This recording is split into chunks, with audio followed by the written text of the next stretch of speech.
ان کے بعد انہی کی ہم جماعت زویا عبدالعزیز مدعو ہے کہ آپ آئے اور اپنے عنوان حسد اور اس کے نقصانات کی وضاحت کریں. فلتتفضل مشکورا. السلام علیکم ورحمۃ اللہ وبرکاتہ. الحمد للہ رب العالمین، الصلاة والسلام على رسوله الكريم. اما بعد، قال النبي صلى الله عليه وسلم: لا تحاسدوا ولا تباغضوا ولا تناجسوا وكونوا عباد الله اخوانا.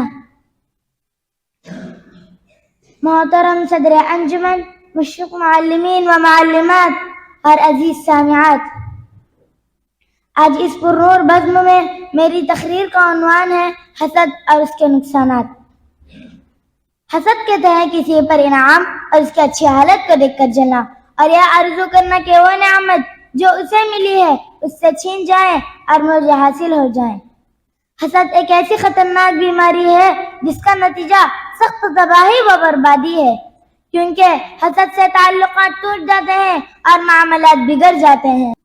معزز سامعین و سامعات، اللہ کے رسول اللہ صلی اللہ علیہ وسلم نے اس خطرناک بیماری سے بچنے کا حکم دیا، جیسا کہ بخاری کی حدیث میں ہے: لا تحاسدوا ولا تباغضوا ولا تناجسوا وكونوا عباد اللہ اخوانا.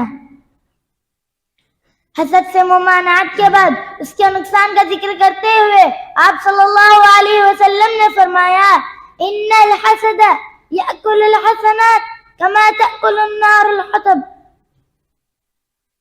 یقیناً حسد نیکیوں کو اس طرح کھا جاتی ہے جیسے آگ لکڑیوں کو بھسم کر دیتی ہے. معزز سامعین و سامعات،